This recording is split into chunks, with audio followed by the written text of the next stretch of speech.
After that, the calls started pouring in from people who were desperate for someone to investigate. That was the fuel that started the film. Before we started filming, we had the opportunity to sit down with one of our favorite authors and documentarians, G. Edward Griffin, to find out what he knew about the subject. I'd like to talk for a minute about an issue that's getting more and more attention. That's the issue which scientifically is called stratospheric aerosol geoengineering, also called the chemtrail issue. I'm very aware of the chemtrail versus contrail controversy. As far as I'm concerned, it's an open and shut case. I have been watching the development of jet travel from its very beginning. I used to live near the Los Angeles airport. Remember when the first jets came in and landed? Man, they made a big noise. We never heard a noise like that before. And we used to go down and sit at the end of the runway and watch these jets come in and take off because it was a novel experience. I've been watching jets all my life, and I know about jet contrails. I've watched them. They're vaporized moisture, ice crystals, and they get out there in the atmosphere, and then they effervesce and evaporate and then disappear, and you can see them. Plane moves along and the little white trail follows right behind it, and usually about 10 or 20 lengths of the plane or thereabouts, and then it's gone. And you can still see them that way, by the way, once in a while. So there goes a contrail. These other things we're talking about are not at all the same phenomena at all.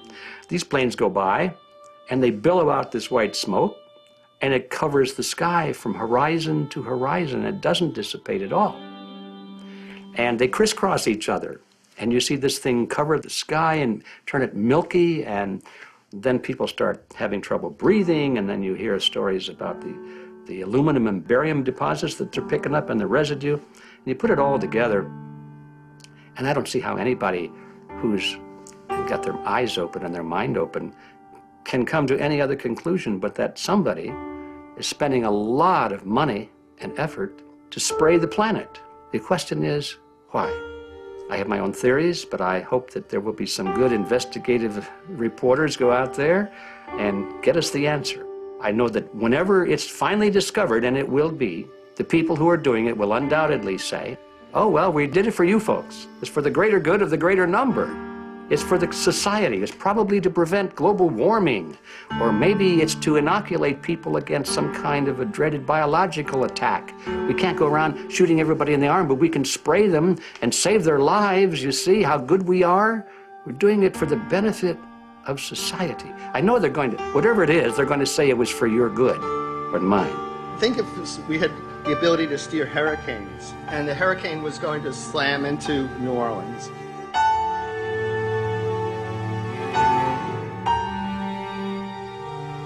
And let's say you could steer it so it would hit Mississippi instead, where for 100, that means I would be willing to more or less kill 18 Mississippians to save 1,800 New Orleanians.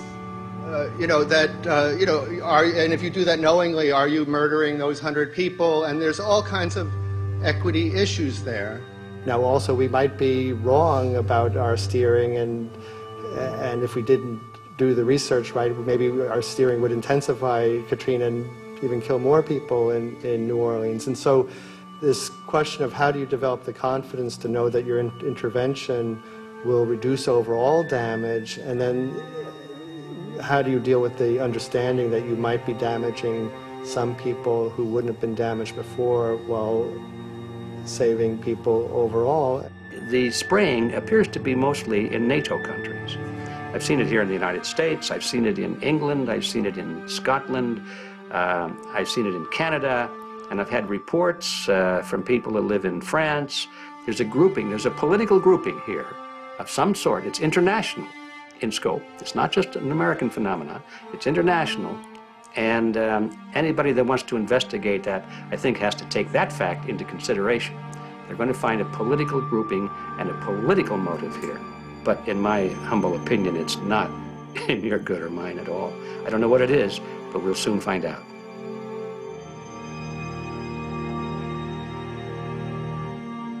I'm sure that if you follow the old advice, which is follow the money, you'll come to the answer sooner or later.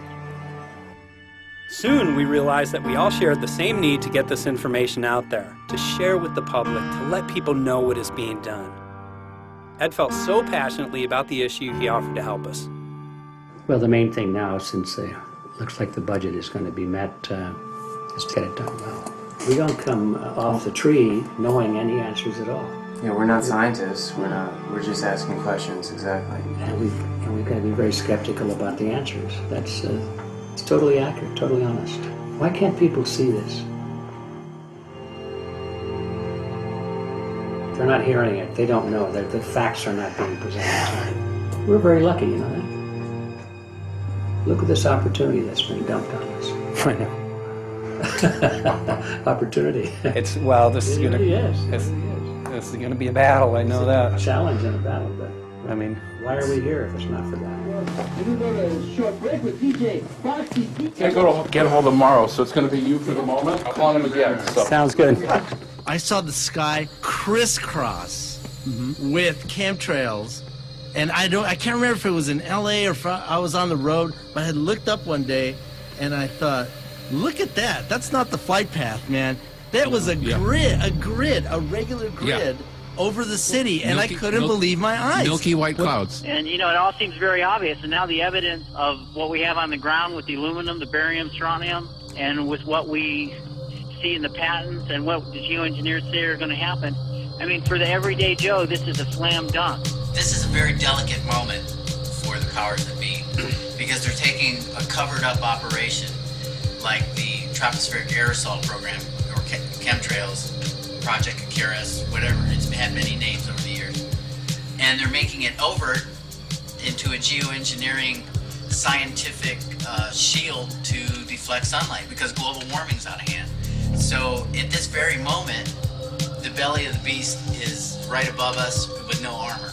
Whether people believe in chemtrails or not, the geoengineering should be scary enough. And when people learn about geoengineering, chemtrails will then become apparent because they're the same. So you're talking about global conspiracy here. Geoengineers propose doing this on a global level. Off to Redding, California. Guess this is the second step after the AAAS meeting. We'll see what we find.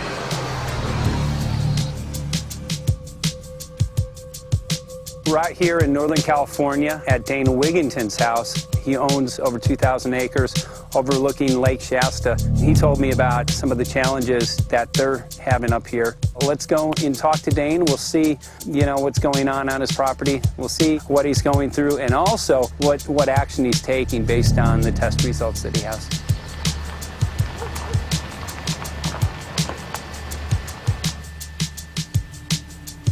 As you know, I have a background in the energy fields. I worked in the first solar plants in the continental U.S. in the early 80s.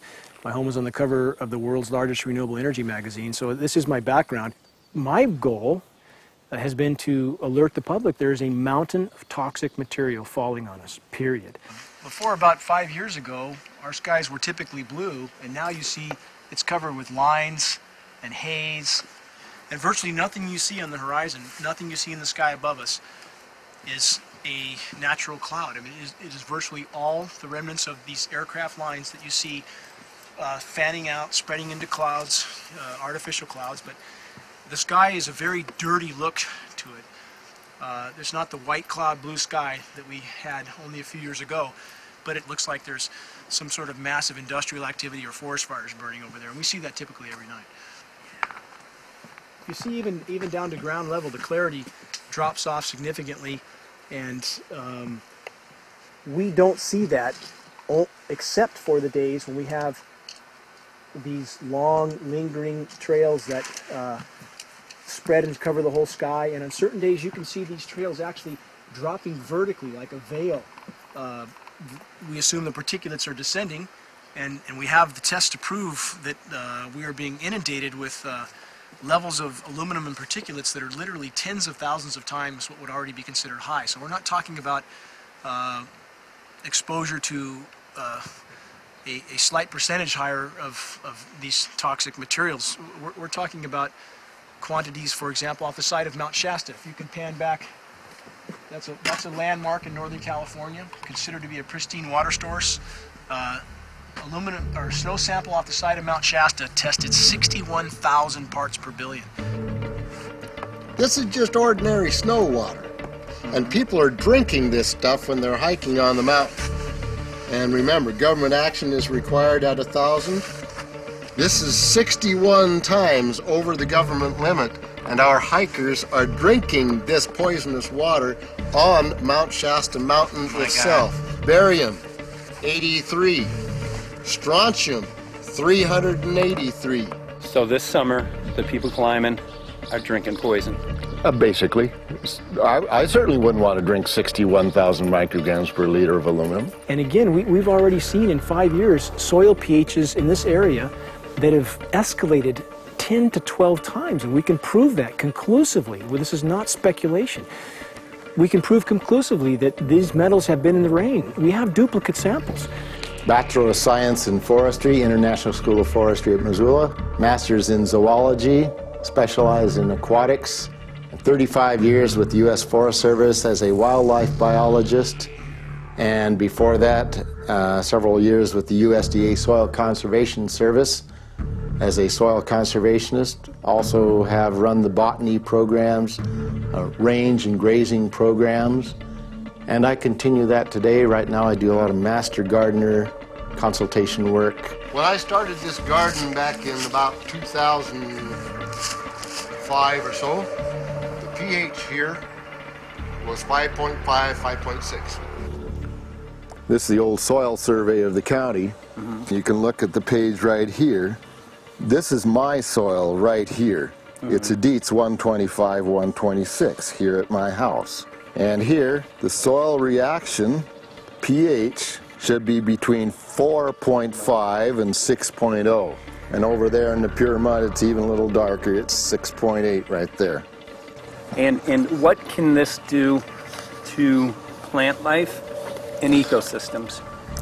Well, you haul one of these things out and you start looking at the little things that are crawling around the soil. A lot of times they aren't there anymore. The little soil arthropods that you can barely see on a microscope, you can actually see movement with this. Little tiny macroscopic, look like little moving pieces of dust. Those start to go away. They're not gone entirely, but they start to go away. This is black oak acorns. You know, this is pieces of cedar wood. You know, come on, folks. This should be very acid, and I'm getting 10 times higher than expected. There's something really wrong here. But you can see all those reports, lots of them. Have over 20 reports here. Well, at least 20. I'd say it'd be closer to 30. All revealing dangerous amounts of aluminum and barium. You know, the science is there that something funny is happening. And the naysayers say, well, so what? Isn't neutral good? Well, no, neutral's not good. Neutral is not good. If your soil is supposed to be 5.6, it should stay 5.6 if you want the forest to be healthy.